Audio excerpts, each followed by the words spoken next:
So it sees an apple, choosing an apple, clamping the apple. There we go. Meet Orbot. I didn't grab that one. Orchard robot. Good try. It came to life in 2020. Why can't we use a robot to develop something to be laborers in the farm? Okay, there we go. After NNU professor Duke Buchanan got picked from the Department of Ag. Yep, there it goes. Using a grant to help farmers. Farmers has this issue of decreasing laborers, and they are using this temporary visa, but that is just a band-aid. So we are trying to find and help farmers find a solution. Sims Fruit Ranch owner. Does it get you excited? Yes, can you tell? James Mert says he's been watching Orbot grow for 4 years. They can take it and write the program to where if this apple isn't colored as well as we'd like, well, then it's not going to pick that one. It'll pick a different one. Then I can come back and pick it a few days later when it's better colored. So once again, getting the optimal piece of fruit picked at the optimal time. NNU engineering undergraduates are the ones tasked with cultivating the technology. It's really awesome to actually get that full experience, especially being outdoors. As an engineer, we don't get out too much, so seeing the sunlight's pretty fun. But it's no drop in the bucket. Find some new apples, buddy. Its core is strong, but there are blemishes. Or just don't find any, that's okay too. It's like a kid in a candy shop. It'll just start bouncing between apples. It won't pick and then it'll reset. Professor Buchanan says Orbot might be better as a late night worker. One of the challenges is developing a robot in an unstructured environment. So you have lighting that is very different. The fruits are positioned in variable locations. And so that is a big challenge as compared to robots that are developed in the factories where the objects are positioned in a certain way. At night, the light on the bot makes it more controlled, meaning it's more consistent in it dropped it. getting the apples to the basket. The technology, Oh, dude, it's right there. not yet ripe, but one that's come a long way. Watching the arm in particular today with all the different angles that it's moving at and trying to getting into the fruit to pick, it's, I mean, he's progressed every year, I can tell you that. The students are back at the lab, fixing the gripper so it doesn't bite into the apple. That line between being able to pick it and not bruise it. Adding a basket to catch what falls. And working out the programming. Again, when we're just processing the data, we just need to take into account the depth. As for when it'll get done, I'd like to get it done before I retire. I think we definitely have a few more years to improve it, but it has come a long way in the year that we started working on it.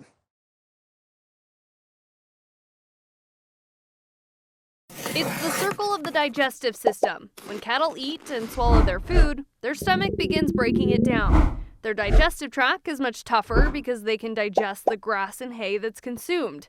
And well, it creates a gas in this process, and it's gonna need to find its way out. On average, when that gas gets released, they produce 250 liters of methane per day. That's more than 66 gallons. And it's not coming out the end you might think. No, it's not the farts, it's the burps, it's the other end. The ag sector accounts for 9.4% of greenhouse gas emissions in the U.S., and cattle are responsible for more than a quarter of that because of the methane gas that's released. But a promising solution. It's coming in the form of seaweed. Seaweed is something that kind of works as a filter. There's already studies involving Europe and Australia showing it works, reducing emissions by 82%. But they're using a different kind of red seaweed that's not as accessible to the West. So now, researchers like Juliana Ranchez at Oregon State University are studying how to use Pacific dole seaweed, a local option, for their cattle's diet. Our seaweed is land-based, so it's produced in tanks, not in the ocean. So another point of this project is actually try to fine-tune the seaweed to be something that has more protein or more trace minerals, to be a supplement that it actually is beneficial to the cattle. Are you hungry, babe? It would be for dairy cows and feedlot cattle. The group of researchers have a baseline collection of how much methane is emitted from their cattle. Now, just 2 weeks into their 5-year project, they're beginning to see how the cows like it. Ranchez says the goal isn't to take away the hay and grass, but to use it as an additive, like mixing it into the food. She says she hopes this can be a solution to lowering the greenhouse gases and help cattle along the way. If we can be part of the solution, I really want to be on this game.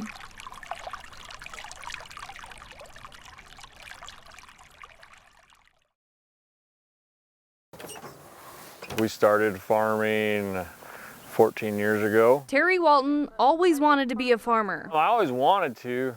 It's just hard to get into it. I grew up with my dad farming and my grandpa farmed, but their operations weren't big enough for another mouth to feed. We have some more land up there. And so did Justin Roberts. I've been farming with my family since the day I was born. Walton's grandfather suffered heat stroke, so using an FSA loan, he took over the farm, starting with 90 acres. Kind of come a long ways from that. Walton kept his welding job in the winter and farmed in the summer. And I did that for 3 years until we could save up enough money to start buying equipment. Roberts has a similar story. His grandpa started farming and ranching, his dad took over, and he was next in line. It's definitely not easy. Even for people who've got generation farms that they can go step into, it's still hard to, raise a family. Like Walton, Roberts also has a second job. My family raises seed crops, peas, beans, alfalfa seed, raise some wheat. They also run cattle. And then I work another full-time job at a feedlot as assistant manager, so it pays the bills. Both agree the cost of land and equipment makes it nearly impossible for others to follow in their footsteps. Obviously, it's hard with the increases of land and input costs, and you're not getting much in return, and sometimes you don't even make enough to pay any of your bills. If we didn't get started when we did, I really struggled to see how we would be able to do it now. Because we bought this property 12 years ago for $5,500 an acre, and the neighbors are selling for $15,000, $17,000 an acre. These reasons are a piece of the puzzle behind why there's only a small number of farmers starting when they're young. This year, the USDA released the Census of Agriculture, conducted every 5 years. It tracks our nation's farms and ranches and the people who run them, giving us an outlook on the future of farming. When you look at how the farming population is aging, farmers 65 and older make up 40% of all farmers, and the average age of a U.S. farmer is 58 years old. There was a 7% increase in farmers under 44, and the largest jump came from youngest producers under 25 years old. Though it's not enough. The census shows the age continues to increase in farmers across the United States. Trying to find the stuff to get going and get started is difficult now. Even if there is something for sale, you can't afford it. Pretty much most of the land is getting bought up by investors now.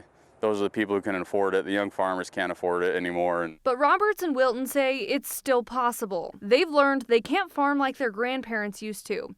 Instead of growing wheat, potatoes, and corn, they say the money is in specialty crops. We focus a lot on our vegetable seed production, which lettuce seed and carrot seed and onion seed, turnip seed, many others. Some of those niches are a great way to make it work, but they're also a very high risk most of the time. They encourage those who don't have family in the farming industry to find people who need workers. So anybody else that's trying to step in, it's hard.